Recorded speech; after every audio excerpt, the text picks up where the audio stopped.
It's very interesting to me that the time in Jesus' life in which he seems to be the most vulnerable, and I'm talking about his betrayal, his arrest, his crucifixion, well, it actually demonstrates clearly and consistently that he's the king, the Lord over all things. And let me try to explain what I mean.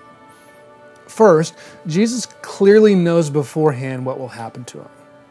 And we find this in several places in the Gospels, including Matthew 16, where Jesus tells his disciples that he has to go to Jerusalem to suffer many things and be killed. And then by the time we get to John 12, Jesus makes it clear that the time he had spoken of had finally come. More specifically, Jesus isn't surprised at all by Judas's betrayal.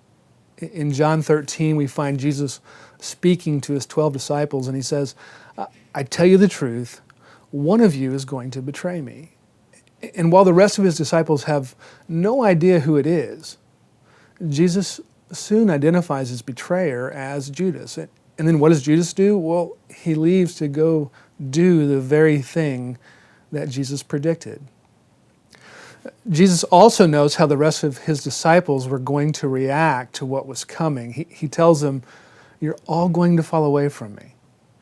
And they all protest, and Peter most of all. Peter says he would die before deserting Jesus. But Jesus famously replies, Peter, you'll not only deny me, but you'll do it 3 times before the rooster crows. And again, that's exactly what happens. The Gospels tell us that the disciples all scatter, and Luke 22 gives us a heartbreaking account of Jesus looking directly at Peter after his 3rd denial, as if to say, Peter, do you remember what I told you?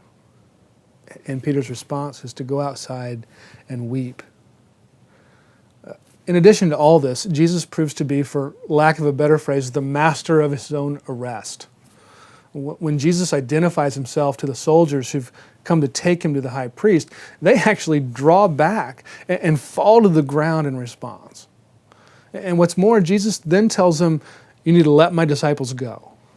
Now, they're the ones with the swords. They're supposed to be giving the orders, but they actually do what Jesus says. We could mention other things, but I'll point out just one more. It's also clear from the biblical accounts that Jesus was even in control of his own death, down to its precise moment. So consider, for example, what Jesus says in John chapter 10. He says, the reason my Father loves me is that I lay down my life only to take it up again. No one takes it from me, but I lay it down of my own accord. I have the authority to lay it down and the authority to take it up again. And then listen to the way that John describes Jesus' death toward the end of his gospel. John 19:30 says this, when he had received the drink, the vinegar that they'd given him to drink, Jesus says, it is finished. And with that, he bowed his head and gave up his spirit. And notice that no one took Jesus' life from him. He gave it up. And of course, he took it back. Even death, that great leveler for all of us, is a subject to King Jesus.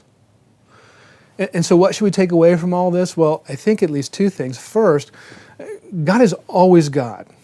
Even incarnated as a human being, he is the rightful Lord of all there is. He never gives up his mastery, not even in death. And so none of us can ever put Jesus, can ever put God the Son in some kind of tidy, controllable box. He always sets the agenda. It's never the other way around. And second, all of this dramatically demonstrates the deep love that Jesus has for his people. You see, he wasn't coerced. He wasn't manipulated into suffering and dying.